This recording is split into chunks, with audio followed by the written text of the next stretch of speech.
안녕하세요. 예수의 비전 선교회 안희한 목사입니다. 데이비드 차 선교사님에 대해서 일파만파 소식이 번져나가고 있습니다. 한국교회에 악영향을 미치지 않았으면 좋겠다, 이런 생각이 참 많습니다. 이게 일반 언론에서 다뤄지거나 또 안티 기독교인들에 의해서 한국교회를 공격하는 소스가 되거나 이렇게 되지 않아야 됩니다. 그렇게 되지 않기 위해서라도 한국교회가 데이비드 차 선교사님하고 적정 거리를 둘 필요가 있다고 판단이 되어집니다. 단순히 불륜 문제 때문이 아니고 재정 비리 의혹 때문이 아니고 그 가르치는 내용 때문에 그렇습니다. 그 부분에서 문제가 있기 때문에 그래요. 제가 예전에 이 데이비드 차 선교사님에 대해서 또 이번에 썼던 마지막 신호라는 책에 대해서 꽤 긴 글을 올렸었습니다. 자료를 찾아보니까 데이비드 차의 마지막 신호 비평이라는 제목을 올렸더라고요. 2014년도 5월 26일 언론에다가 제가 글을 기고를 했더라고요. 그리고 이 동일한 내용이 성결교회와 신학이라는 신학 잡지, 기독교에 대한 성결교회 신학 잡지에 올라가 있습니다. 학술 정보 자료를 찾아보시면 얼마든지 찾아볼 수가 있을 겁니다. 이 내용 한 분이 이제 올려달라고 저한테 개인적으로 이야기를 하더라고요. 그래서 제가 이 내용을 좀 낭송해 드리도록 하겠습니다. 필자가 데이비드 차이에 대한 이름을 직접적으로 접하게 된 것은 청년연합집회에 강사로 함께 참여하는 계기 때문이었다. 필자도 강사고 데이비드 차이 역시 강사였는데 그 이름이 독특하다는 생각을 했었다. 재미교포 사역자인가 보다는 생각을 했었다. 여러 집회 일정들 중에 하나일 뿐이니 그 정도로 생각하고 넘어갔었다. 그런데 몇몇 사람들이 페이스북 메시지란을 통해 내게 질문을 해왔다. 왜 데이비드 차 같은 사람과 함께 강사로 참여하냐는 것이었다. 무슨 문제가 있냐고 되물으니 답이 오기를 데이비드 차의 가르침에 심각한 문제가 있다는 것이었다. 사실 그때까지만 해도 데이비드 차에 대해 별 관심이 없었고 특별히 정보를 접한 적도 없었다.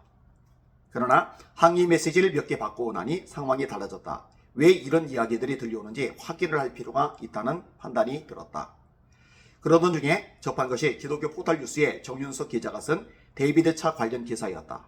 정 기자는 2013년 5월 13일에 인기 강사, 베스트셀러 작가 데이비드 차의 위험성, 여친과 놀고 룸사롱 가는 목회자, 그가 현대교회의 타락상 부각시키는 이유를 썼다. 그 기사에서 데이비드 차의 동영상을 녹취한 것을 기록하고 그 문제점을 비판하고 있다.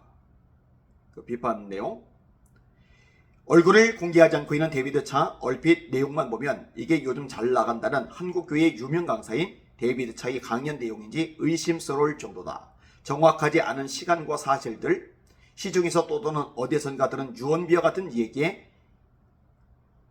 기대철 없이 기독교를 감정적으로 비난하는 안티크리스찬의 생각과 행각과 데이비드 차의 발언에 어떤 차이가 있는가, 이런 내용이에요.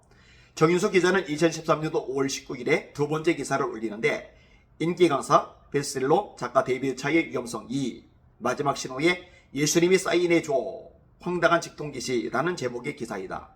첫 번째 기사와 마찬가지로 두 번째 기사 역시 데이비드 차의 동영상을 녹취하여 그 내용을 수록하였는데 정 기자는 이 부분에 대해서도 강력하게 비판하고 있다. 비판 내용입니다. 데이비드 차의 신앙 양태는 기독교 신비주의 계열로 분류할 수 있다. 영적 존재의 직접적인 음성을 듣고 자신의 행동을 결정한다. 그에게 음성을 들려주는 영적 존재가 하나님인지 아닌지에 대해 치열하게 고민하고 검증한 흔적이 데이비드 차에게선 발견되지 않는다. 그저 데이비드 차는 자신에게 음성을 들려주신 분을 하나님이라고 주관적으로 믿고 있을 뿐이다. 그런데도 데이비드 차의 저서와 그의 집회 장면이 담긴 동영상은 마치 마지막 시대를 살아가는 그리스도인이라면 꼭 알아야 할 중요한 정보인 것처럼 포장하고 있다. 정 기자의 세 번째 기사는 2013년 7월 19일에 올라왔는데 신적 권위 입혀온 마지막 신호, 인터넷 글, 기존 책자 표절 차용 의혹이라는 제목의 기사이다. 여기서 데이비드 차이 보다 심각한 문제점을 지적하고 있는데 그의 책 내용이 많은 부분에서 표절한 내용임을 지적하고 있는 것이다. 인용합니다. 인터넷에 올라간 프리메이슨주의 자료를 상당 부분 베껴서 책을 낸 것으로 보인다. 2003년 개설했다는 빛과 흑암의 역사 사이트와 동일한 내용이 적지 않다. 이 사이트의 글 중 미국의 건국, 조지 워싱턴의 그림 설명, $1 지폐에 대한 설명, 프리메이슨의 정체, 로스차일드 가문 등 다수의 내용과 동일하다. 그들을 펴서 책으로 옮겨놓고 저자 이름만 바꿔놓았다는 비판을 받아도 할 말이 없을 정도다. 했습니다라는 경어체를 했다는 평어체로 바꾸는 정도의 변화만 줬다. 그리고는 출처도 밝히지 않았다. 이런 내용들을 접하면서 필자로서는 데이비드 차이에 대해 제대로 알아볼 필요가 있다는 생각을 했다. 많은 곳에서 강사로 활동하는 데이비드 차이의 영향력이 점점 눈에 보이게 커져가는데, 만약 강사와 강의 내용이 문제가 많은 것들이라면 정확하게 그 내용을 알려서 한국교회가 피해를 입지 않도록 해야 하기 때문이다. 그러던 차에 성결교회와 신학에서 데이비드 차이의 마지막 신호에 대해 서평할 기회가 주어졌는데 마침 잘됐다는 생각으로 책을 읽게 되었다. 마지막 신호에서는 무엇을 말하고 있는가? 마지막 신호는 일부에서 신세계 질서에 대해 언급하고 있다. 일부 1장에서는 정치 경제를 통합하는 신세계 질서에 대해서 이야기하고 있다. 신세계 질서는 세계를 하나의 국가로 통합시키는 실행 방법이다. 페이지 35. 이미 국제사회는 세계 단일국가 창설을 요구하고 있다. 교황 베네딕트 16세, EU 초대 대통령 헤르만 벤 룸프이, 미 국무장관이었던 헨리 키신저 등은 동일한 목소리를 냈다. 페이지 29에서 33. 세계를 하나로 통합하기 위해서는 우선 경제를 하나로 통합할 필요가 있는데, 마지막 신호는 경제 통합을 위한 과정이 진행 중이라고 말하고 있다. 유엔이 새 기축 통화의 필요성을 제기하고 있다는 것이다. 또한 후진국의 자급자족 시스템을 깨뜨리고 금융 위기에 빠지게 하며 세계적인 경제 공황을 일으킴으로써 자칭 유대인들이 그것을 해결해주는 조건으로 세계 정부의 일원이 되도록 권한다는 것이다. 페이지 41에서 45. 마지막 신호 일부 2장에서는 신세계 질서를 준비하는 조직과 사람들에 대해 이야기하고 있는데, 유명한 사람의 이름이 등장한다. 바로 록펠러이다. 마지막 신호는 록펠러가 세계적인 재벌이었으나 그의 기업 스탠다드 오일에 미국 정부에 의해 강제로 나뉘는 아픔을 겪은 후 다시는 그런 아픔을 겪지 않기 위해 미국과 세계 정치 배후에 그 힘을 키우게 되었다고 주장하고 있다. 그래서 만든 게 유엔이라는 것이다. 그러니까 록펠러가 유엔을 만들었다. 그런 얘기를 하는 거예요. 록펠러가 만든 국제모임 3가지가 언급되는데, 마지막 신호에서 매우 강조되고 있는 단체들이 삼각위원회와 외교협의회와 빌더버그라는 단체들인데, 첫째로 삼각위원회는 막스주의자 브레진스키에 의해 창설되고 록펠러를 총괄 설립자로 세운 단체인데, 막강한 재력을 바탕으로 신세계 질서를 만들기 위한 정치, 경제 정책을 총괄적으로 조율하는 기구라고 밝히고 있다. 페이지 60에서 63. 둘째로 외교협의회는 미국 정부와 의회에 적극적인 영향력을 행사하여 세계 정부 수립을 활동적으로 만들기 위한 단체라고 밝히고 있다. 미국 대부분의 정치인과 국회의원이 외교협의회 회원이기에 민주당이 정권을 잡든 공화당이 정권을 잡든 외교협의회의 권력에 대한 영향력은 상관이 없다고 한다. 셋째로 빌더버그는 영미 경제계, 정치계 탑클래스를 돕는 세계 전력 조정을 돕는 비밀 모임인데, 세계적인 유력자들이 이에 참여하고 있다고 한다. 빌더버그 회의는 해마다 미국과 유럽의 정치 지도자, 금융계 실력자, 유럽 왕족 등이 참석해 국제 현안을 다루는데 세계화를 촉진해 세계 정부를 수립하는 것을 목표로 하고 있다고 한다. 페이지 75에서 76. 그러고 보면 록펠러가 세계의 모든 중요한 사안을 결정하는 위치에 있는 셈이다. 록펠러 외에 세계 정부 수립을 위해 움직이는 단체들이 언급되고 있는데, 예수의 프리메이슨, 해골종단, 로마클럽, 스탠포드 연구소 등이다. 막강한 영향력을 가진 록펠러와 역시 막강한 영향력을 가진 단체들이 힘을 모아 세계 정부를 수립하기 위해 움직이고 있다는 것이 마지막 신호의 주장이다.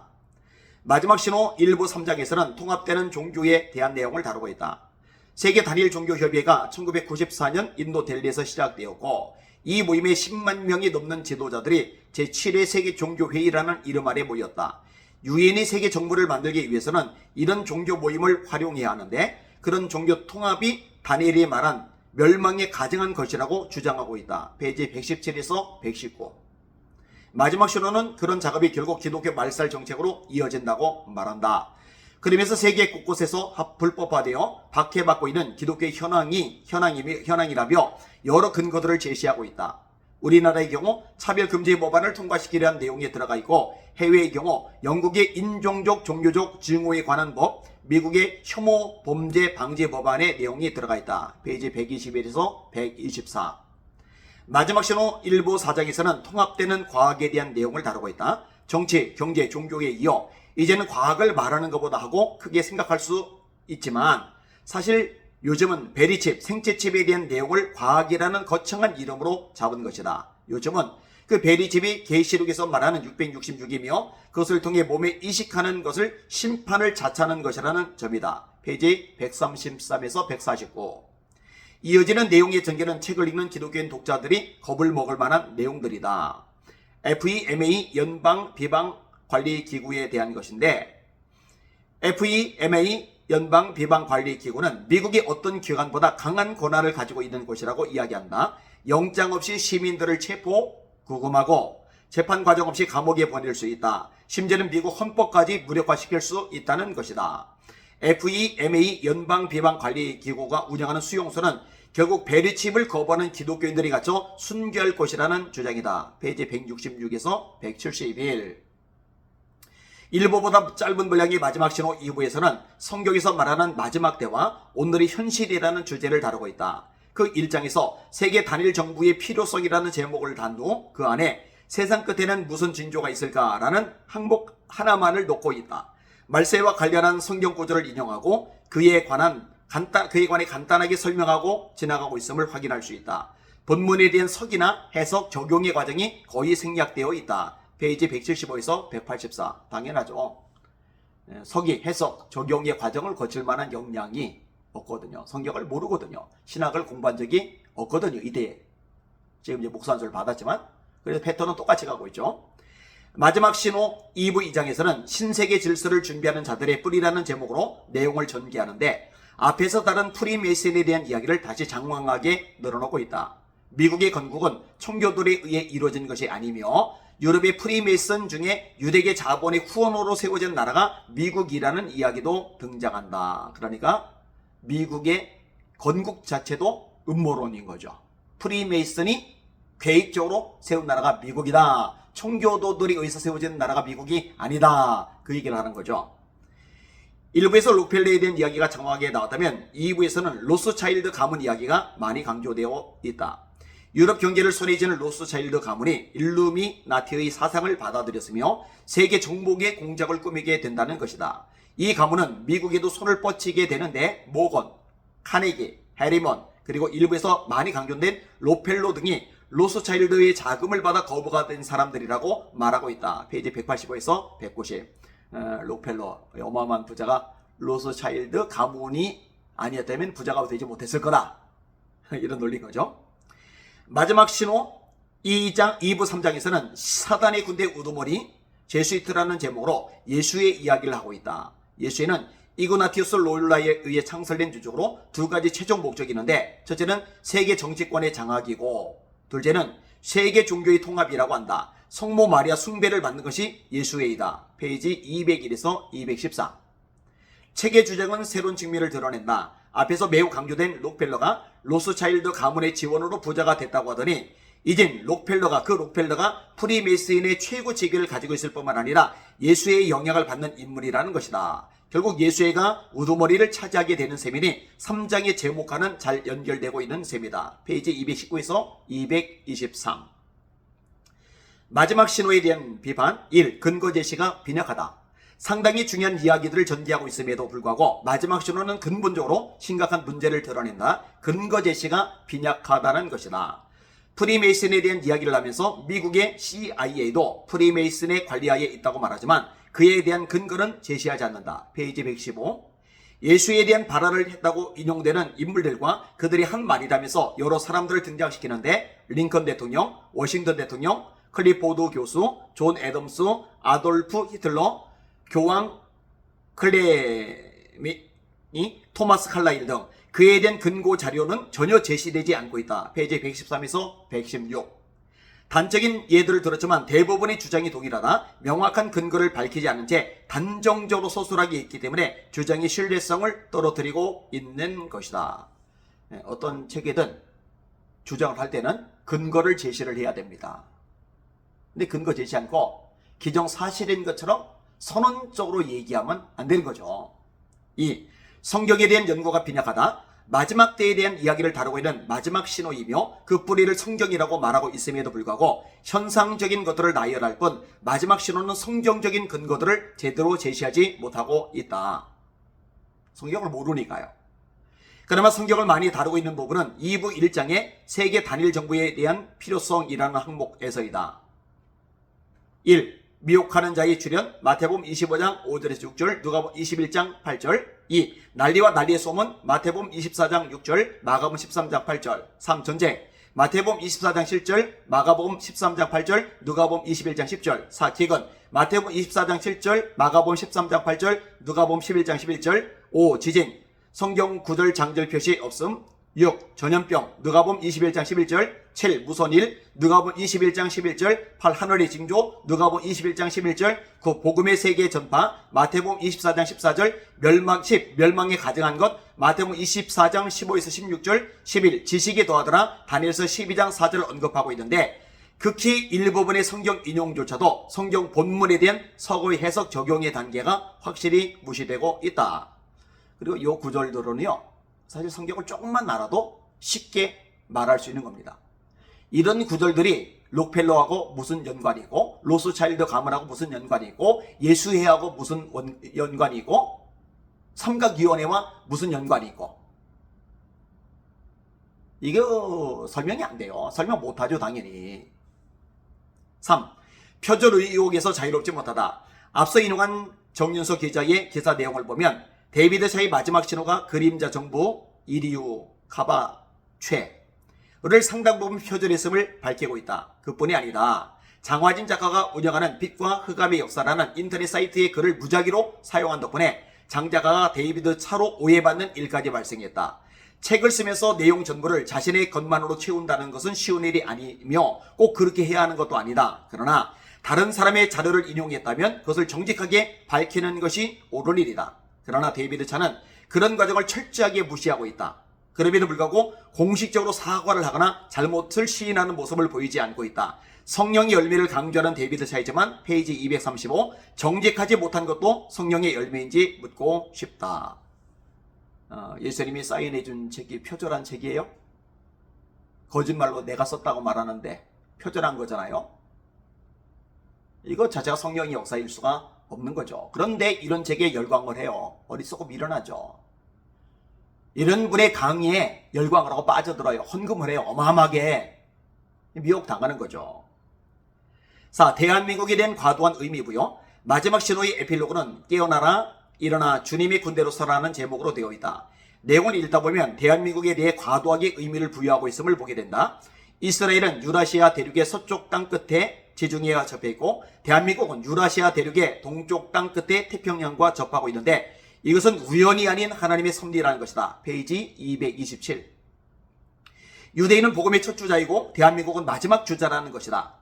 계줄 경기에서 첫 번째 주자와 마지막 주자가 가장 잘 뛰어야 하는데 복음의 첫 번째 주자가 시작하기 좋은 땅이 아시아 서쪽의 이스라엘이고 복음의 마지막 주자가 마무리하기 좋은 땅이 아시아 동쪽의 대한민국이라는 주장이다. 페이지 228에서 229. 한국교회가 세계에서 유래를 찾아보기 힘들 만큼 놀라운 부흥을 경험했고 세계에서 선교사를 두 번째로 많이 보낼 만큼 세계 선교의 귀중한 역할을 감당하고 있다는 것은 정말 감사한 일이다. 그 속에 분명히 하나님의 섭리가 있다. 그러나 이스라엘이 복음의 첫 번째 주자이고 한국이 마지막 주자라는 시기 주장은 성경 어디에도 그 근거를 찾을 수 없는 대목이다. 국뽕에 빠진 사람들이 많잖아요. 신앙적으로 국뽕에까지 빠진 케이스죠. 또 이런 메시지에 열광을 하고 현혹돼서 넘어가요. 미련한 거죠. 5. 미국에 대한 과도한 집착. 마지막 신호에서는 미국에 대한 과도한 집착을 찾아볼 수 있다. 미국을 건국한 이들이 청교도가 아닌 프리메이슨이라고 한다든지 페이지 186. 666 표인 베리칩을 받지 않는 그리스도인들을 가둘 곳이 미국의 FEMA 수용소라고 한다든지 페이지 166에서 170 하는 내용이 대표적인 얘기다. 마지막 신호의 미국에 대한 부정적인 집착은 미국을 큰 바벨론이라고 부르는 데서 잘 나타난다. 미국 정부가 준비한 수용시설에 갇혀서 그리스도인들이 순교를 당할 것이라고 하는 대목은 섬뜩함마저 느끼게 한다. 미국을 큰 바벨론이라고 보는 근거는 성경이 아니다. 데비드차가 보았다고 하는 환상이 그 근거일 뿐이다. 자신이 본 환상을 근거로 해서 현재 세계에서 선교사를 가장 많이 보내는 한 나라를 성경이 말하고 있는 큰 바벨론이라고 결론 내리는 것은 무모하다고 할 수밖에 없다. 6. 자신에 대해 과대평가하고 있다. 데비드차는 자신이 본 환상을 이야기하고 있다. 환상 속에 보니 매우 깨끗하고 정결한 피가 한국에서 이스라엘을 향해 나아가고 있다고 하였다. 피의 선발대에는 매우 크고 날카로운 검이 땅에 길을 내고 있었으며 그 앞에는 기타를 메고 찬양하며 나아가는 주의 자녀가 있었다고 한다. 이런 식으로 자신이 본 환상을 열거하는데 정말 큰 문제는 그처럼 자신이 본 환상을 영적 계시라고 주장한다는 점이다. 페이지 234. 위험한 거죠. 계시란 말 함부로 쓰면 안 됩니다. 데비드차의 이런 과대망상적인 생각은 자신의 책 마지막 신호에 대한 강연에서도 등장한다. 예수님이 책을 한 권 써달라고 해서 쓰게 된 책이 마지막 신호라는 것이다. 제목도 예수님이 정해 주셨고 내용이나 사진도 예수님이 뺄 것을 알려주셨고 예수님이 책에 사인도 해주셨다는 것이다. 과대망상 맞아요. 헛소리죠. 7. 다른 나라들은 존재감이 없는 것인가? 마지막 신호의 일은 유럽과 미국, 한국과 이스라엘 등이 언급되고 강조되고 있는데 반해 아프리카나 중동 등 세계 다른 지역에 대한 언급은 나타나지 않는다. 지금 복음의 적대적인 태도를 보이면서 성장을 거듭하고 있는 이슬람 세력에 대한 언급도 전혀 없다. 불교권이나 힌두교권 나라들 역시 마찬가지다. 마지막 신호라면 미국인이 아닌 전 세계적인 것을 다루어야 하지 않을까? 적어도 마지막 신호에 대한 하나님의 계시를 본 사람이라면 세계 전체 흐름을 다룰 수 있어야 하지 않을까? 데비드차 스스로가 마지막 신호에 대해 큰 의미를 부여하고는 있지만 그의 책에 다른 사람들의 책이나 자료를 베낀 내용들이 많으며 그 범위가 미국이나 유럽 등에 집중된 자료들이기 때문에 세계 다른 지역과 나라들에 대해서는 제대로 다룰 수가 없었던 것으로 보인다. 그렇죠? 본인이 베껴 쓴 책들이 다른 나라를 안 다루거든요. 그러니까 주님이 뭐 환상으로 보여주셨느니 어쩌느니 하지만 자료 베껴 쓴 거니까 극히 영역이 제한적일 수밖에 없는 거죠. 데비드차에 대한 결론. 데비드차의 마지막 신호는 한국교회 성도들에게 결코 권장할 만한 책이 아니다. 성서적인 한계, 신학적인 한계, 역사적인 한계, 자료 근거의 한계를 뚜렷이 드러내는 책일 뿐 아니라 잘못되고 왜곡된 정보를 심어줄 수 있는 내용들로 가득하기 때문이다. 그럼에도 불구하고 베스트셀러가 되어 출판에서 돈을 벌어주는 효자 책이 되었다는 것은 안타까운 현상이다. 데비드차의 강연 역시 재현될 필요가 있다. 마지막 신호라는 문제 많은 책의 내용으로 강화할 뿐만 아니라 그 내용에 추가하여 다른 문제점들을 드러내고 있기 때문이다. 한국 교회 안에 정상적이고 성서적인 종말론에 대한 교육이 제대로 이루어지지 않고 있으니 엉뚱한 것들이 그 빈자리를 파고드는 형세를 이루고 있다. 더 많은 이들이 영향을 받고 피해자가 되기 전에 데비드차의 마지막 신호와 그의 강연에 대한 분명한 입장을 드러내야 할 것으로 보인다. 이렇게 2014년도에 제가 글을 올렸습니다. 이걸 한국교회가 특별히 교계 지도자들이 받아들여서 경계를 했더라면 지금 같은 미혹, 이 문제점들은 발생하지 않았을 텐데요. 지금이라도 잘 드러났다고 생각합니다. 그래서 제가 첫 번째 영상 올리면서 잘 됐다고 이야기를 끄집어낸 겁니다. 한국교회 안에 잘못된 가르침, 비성경적인 그런 교리 같은 것들이 더 이상 파고들지 못하도록 한국교회는 말씀으로 돌아가야 됩니다. 목회자든 말씀으로 무장하고 철저하게 말씀으로 가르쳐야 될 겁니다. 하나님, 한국교회를 깨워주시고 말씀으로 돌아가게 하여 주시옵소서. 이 제목 가지고 함께 기도해 주시길 바랍니다. 날마다 주님 바라보고 주님의 이름으로 전진하며 승리합시다. 할렐루야.